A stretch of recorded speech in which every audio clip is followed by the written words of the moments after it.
Kia ora tēnā tātou katoa. My name is Shane Clarke. I'm the General Manager here at Nuralite. Nuralite is New Zealand's leading membrane waterproofing supplier. And welcome to webinar 37. Today's topic is KISS. So something I had to explain to the Gen Xers and or below Gen Xers what it actually stood for, which was keep it simple, stupid.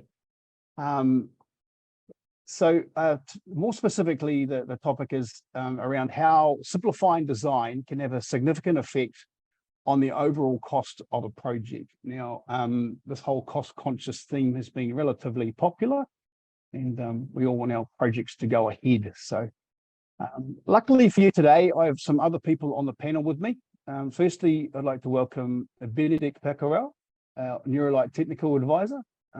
Dr. Benny has been with Nuralite for a short period now, but has some extensive background in construction, particularly around the sealants and coatings area. Benny will be covering a couple of design considerations, including, do you really need a gutter, and other considerations around things like membrane selection. We also have Sian Taylor, Director from Team Green Architects from sunny Queenstown, but cold down there today, I understand. Who will give us a rundown on her principles of keeping it simple, stupid. And she's got a bit of a case study there, I think, on a few projects, and she's going to talk to our design cost considerations in more detail. This webinar is set for 30 minutes. Towards the end, we'll have a short Q&A session. So feel free to pop your questions into the Q&A function at the bottom of your screen there, and we'll go through those at the end. We may not get to all of them, but that's okay. All the registered attendees today will get sent out a transcript with the full Q&A fully answered for you. Like all our previous webinars available on the education page, this webinar is also NZIA accredited for 5 points. So at the end of this webinar, we'll pop out a survey that you can pop in your name and your registration number, and we'll get that sorted out for you. We try and make these webinars as interactive as possible, rather than looking at my head talking at you for half an hour. So we're going to run a bit of a poll to kick things off with. So if you want to pop that up, Jen, the first poll is, have you ever had a project go on hold or stop altogether as a result of cost issues? And we're going to display the results of this to see who's in the room, basically.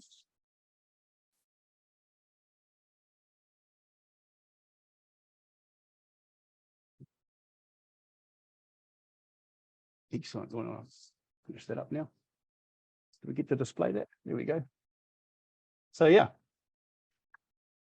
88% had a project delayed or stopped due to cost increase. Good to see. Thanks for participating in that. Right, so we're going to flick to our presentation now. I'm going to introduce Benny, who's going to talk to the first slide, which is an internal gutter. I'm going to flick to that next slide there. One more, probably. Here we go. Hey, Benny, how are you? I'm good. Thank you, Shane. Kia ora, everyone. So looking at this illustration of an internal gutter, you can see that there is a complexity with angles, with additional framework, ultimately adding cost. PIR insulation must be cut into shape to fit into this internal gutter. Then Nuraply 3PM is installed on top of the PIR with additional fillets to avoid sharp angles. All of this installation process takes additional time and material. Next slide. So what's our alternative, Benny? We're not going to build in gutters. Might scare some people. Here, so what's the alternative?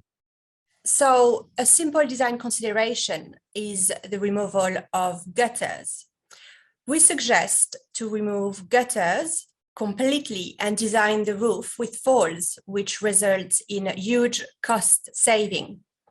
Remove gutters from decks and roofs and design the falls to outlets. To do so, one can use tapered PIR insulation or design the falls onto the substrates using plywood or concrete. No, excellent. Sounds like a good idea. So a bit of a breakdown there of the system. So as an example, this particular project came to us with traditional internal gutters in the initial design. Through our in-house tapered design process, we were able to remove gutters and create hip and valleys falls to outlets, which eliminated approximately 4 times 40 feet shipping containers worth of PIR installation, effectively a significant 6-figure cost saving. I mean, it was a big project, but it was huge cost saving. You can see on this slide the tapered PIR installation being supplied with a 1-degree fall, which will facilitate falls to the outlets. No, any question? Excellent. Yeah, just we're just going to, just before we, oh no, we can cut on to membranes and then we'll run that poll at the end. But no, carry on. What's another design consideration you've got, Benny? So now considering the type of membrane you wish to choose, this illustrates a wide sheet of Nuralite TPO versus 3PM. Nuralite 3PM is supplied as a 1 meter wide times 7.5 meters long, whereas TPO membrane comes in 3.6 meters wide times 30 meters long. Comparing these two membranes on a wide roof, you can see that there would be less laps installing TPO membrane.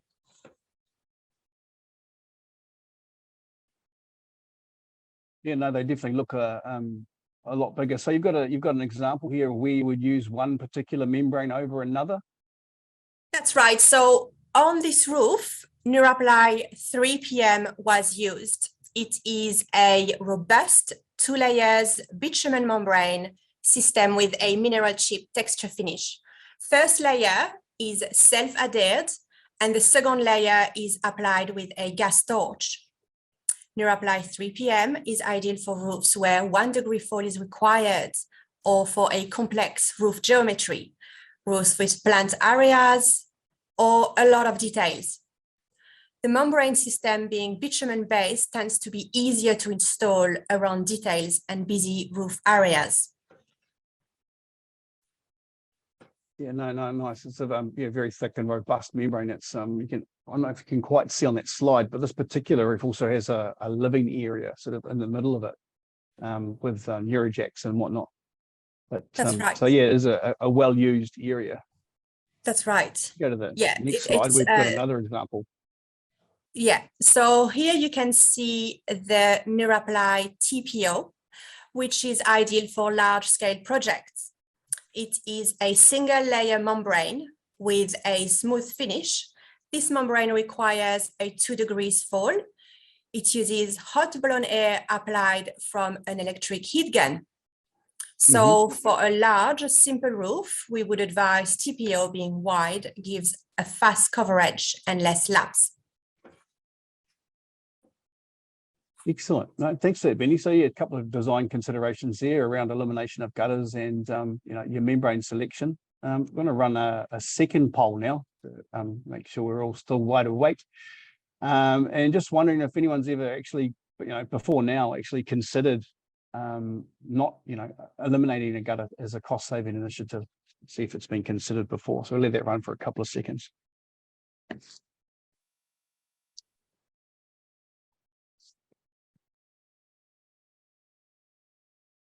Cool, please, Jim.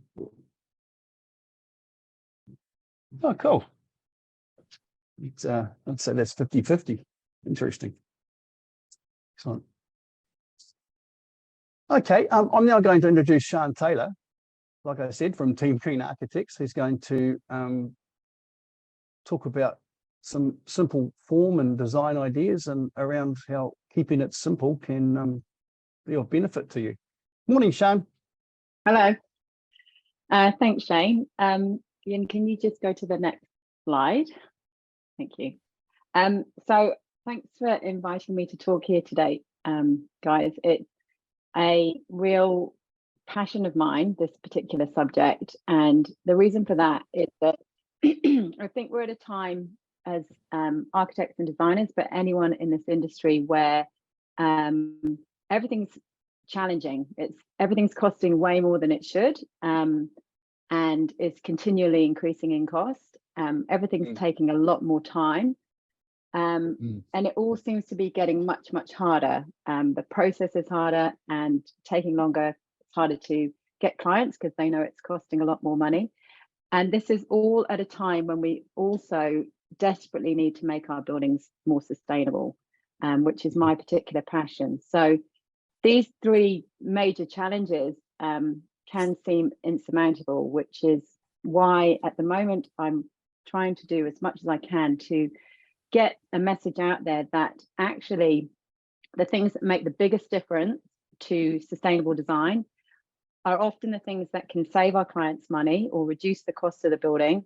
And we already know what we're doing. So it's not as challenging as it might seem. I think with the fact that we've got to do things like start counting carbon, etc., it seems like it's hugely challenging. But the more modeling, energy modeling, carbon counting, etc., that we do, again and again, we're seeing that the low-hanging fruit is the stuff that we already know. It's the stuff that actually is relatively easy for us to do. And this principle of KISS, keep it simple, stupid, is one of the key principles. So Yin, can you go to the next slide? So these are the three principles that I'm sort of emphasizing at the moment. I'm only going to be talking to number 2 today, but these are the three things which again and again we see are saving money and ultimately saving carbon. So optimizing orientation, keeping it simple, and building less and choosing well. If you go to the next slide, please. So in anticipation of this talk, I typed in 2 things: complex building and boring building. So neither of these are mine. And I'm not going to comment on the architecture, but I guess I kind of am commenting on the architecture.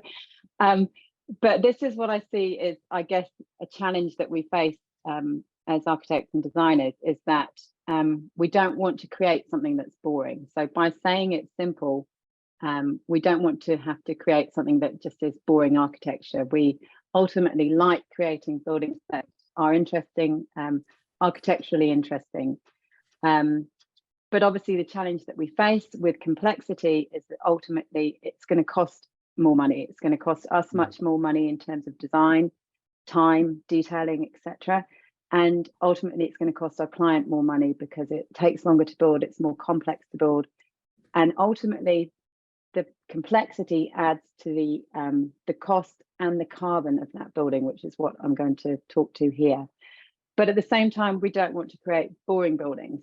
So it's the art is that balance of the two. How do we achieve a simple building, but still create architectural interest? If you go to the next slide, please. So complex form, what does it do? So obviously the big thing that it does is that it increases materials. Benny just talked to that in terms of the gutters, but that's the same around the entire building. The complex geometry is going to increase materials, both in terms of how to create that geometry, but also significantly in terms of the waste. So the more complex the geometry, the more waste that you have on the building site. And obviously when you've got waste, you can separate the waste, as is shown on this image here, but ultimately offcuts have limited reusability on a building site. And all the carbon that goes into creating those materials, whether they be timber structural elements or cladding elements, whatever it may be, that is stuff that's taken embodied carbon to remove from the ground and to manufacture and then bring to site. And then if it's just chopped off and then put into a bin, it's just a complete waste of all of that carbon that is taken to produce it. And obviously cost, it's an unnecessary cost. But the other big thing is obviously increased risk of failure. So the more complex the geometry, the more risk there is to the building failing. And that ties directly into climate resilience. So all of this is around the fact that our climate is increasing in temperature, which is the biggest challenge that we're currently facing.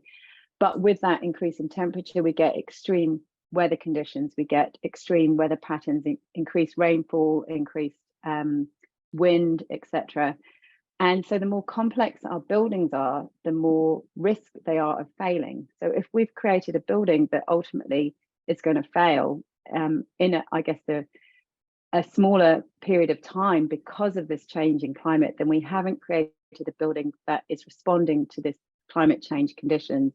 And it's ultimately then a huge amount of carbon that's just going to be completely wasted, because the building would need to be reproduced, rebuilt, or just clad, or whatever it is that you're going to have to do. So it's cost and it's carbon every single time.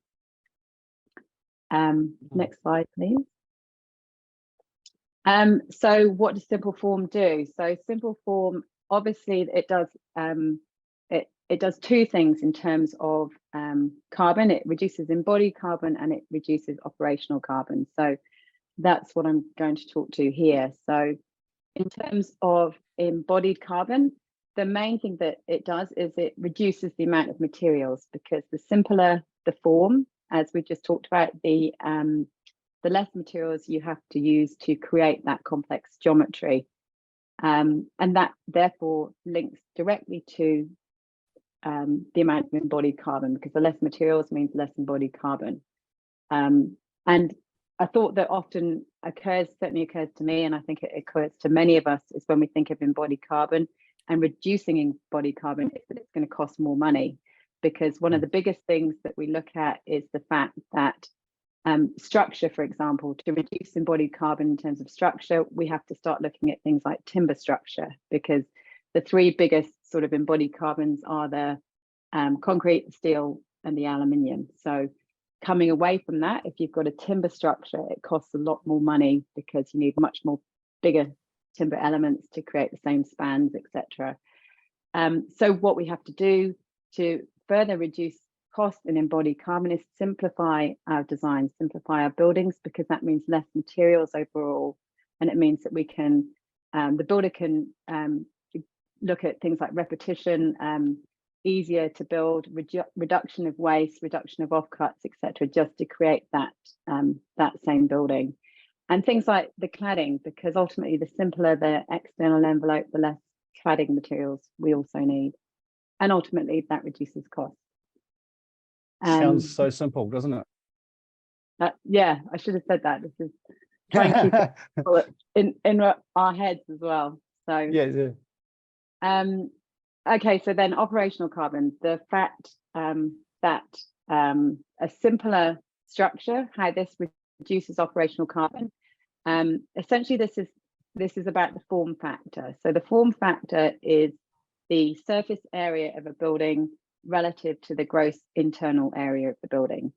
So the bigger that number is, the harder that it is to create a low operational carbon building.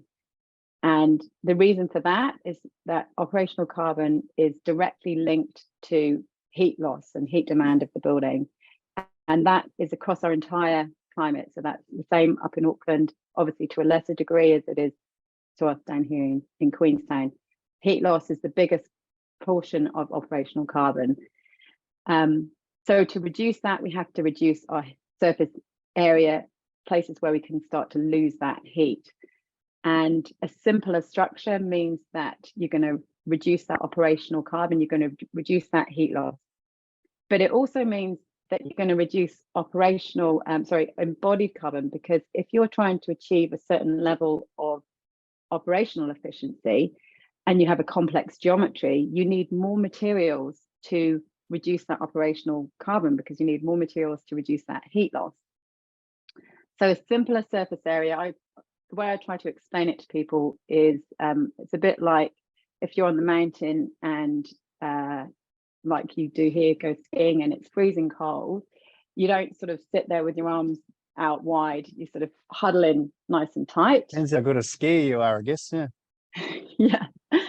But if you're but if it's cold, you don't want things like your hands out in the cold, because they've got a huge amount of surface area relative to the internal volume and they get really cold. Same is true with a building. The more junctions there are, the more geometry there is, the more surface area that there is on the outside of the building for heat to seep out. And also then to avoid things like cold bridging and potential places where you can have condensation and mold growth. So the simpler the structure, the more durable the building is, and the reduced operational costs and operational carbon, because the two are obviously linked. Next slide, please. Awesome. Yeah, so ultimately this is the final one, and as I said at the start, the idea is to try and achieve a building that is a simple form. So each one of these buildings, these are buildings that we designed. Each one of them is a 2-story rectangle, essentially. They may not look it, in particular this one on the top right probably doesn't look it, but each one is using the shading elements of the building to create something that is more architecturally interesting, hopefully, but the actual thermal envelope behind that is a 2-story rectangle. And ultimately, so the other big thing that we need to start considering as the climate increases, it has been estimated that by 2050, 50% of greenhouse gas emissions are going to be due to cooling requirements of our building. So I'll say that again. By 2050, 50% of greenhouse gases will be due to cooling of our building, which is huge. So as the climate increases, as our buildings get more efficient and as our heat loss gets reduced, actually we've got this converse problem, which is that our buildings are going to become too hot, and we need to shade our buildings appropriately, and we need to do that on the outside of our buildings. So we need to stop the heat coming in, so that we don't have this huge cost, operational cost, but also operational carbon because of cooling our buildings. And therefore we can do the two things at once, which is hopefully what these buildings here are doing. We're creating shade with building elements, but keeping the building really simple. The thermal envelope behind each one is just a simple rectangular structure. And that's it. Great. That is amazing. Thanks, Sian. It's great to see that, simple form doesn't need to be boring. That's great. And personally, we love your work, and some of you may realise that this is not Sian's first webinar with us, because we're a huge fan of what she does, particularly around the sustainability and the passive house type attributes that are in the building. So thank you for that. We've got time for a few questions in the Q&A. We've had a few come through, appreciate that. We'll see if we can get through a few of them. Got one here. Benny, you mentioned that the fall in the tapered PIR board was 1 degree. Question is, how does that comply with the building code? So that's right. For Nuralite 3 PM membrane, we have a code mark certificate for fall of 1/80, effectively 0.7 degrees. So 1 degree angle, which is the PIR, tapered PIR fall, it does comply with the code. Yeah, great. So I guess with the code mark, it's nice and easy for consent too, which is beneficial. What have we got here? Here's one for me, actually. Cost. Everyone wants to know the cost comparison. Someone's asked the cost comparison between 3PM and our Nuralite TPO. Basically, a square meter of bitumen and a square meter of TPO membrane is basically the same price. Product cost is around about the same price. But Benny, you've got some information on so where the saving comes down is the type of building that's used on, and Benny, you got some information on the that's right. Yeah, because I can see this question as well. It's considering associated carpentry, etc. So if you lay a Nuralite 3 PM membrane, it'd be 1 meter times 7.5 meters, so it'd be 7.5 square meter. It takes 20 minutes to lay the first layer, self-adhere to the substrate, and then torch on the second layer. If you compare with TPO, it takes the same time, 20 minutes, to lay a roll, which is effectively 100 square meter. So on a because it's very much depend on the roof, and that's why we always encourage our designer to reach out to us at the early stage. But so to lay a 100 square meter of a simple shape, no details around it, 100 square meter of TPO versus 7.5 square meter of 3PM. They both take 20 minutes. Yeah, right. So we're talking about a very, a typical flat piece of roof. Nothing. We haven't accounted for any particular detailing or things like that. So there is no one silver bullet, which is unfortunate. Otherwise, we'd only have one product instead of 1,200. So yeah, like Benny says, get in touch with us and we can sort of advise you on the best for your particular situation. Just add one comment. So in Auckland, we see a lot of quotes coming through from our approved applicators. And a lot of the time when it is a complex geometry roof for a smallish residential project, then 3PM installation would come under TPO because it's easier to install on complex roofs. Correct. No, absolutely. Just more of a comment here from someone's a designer's own experience that the tapered PIR board is expensive. Again, it's horses for courses. To be honest, the most economical high performance roof you can do is a Nuratherm warm roof on metal tray, and pitch the metal tray to the floor.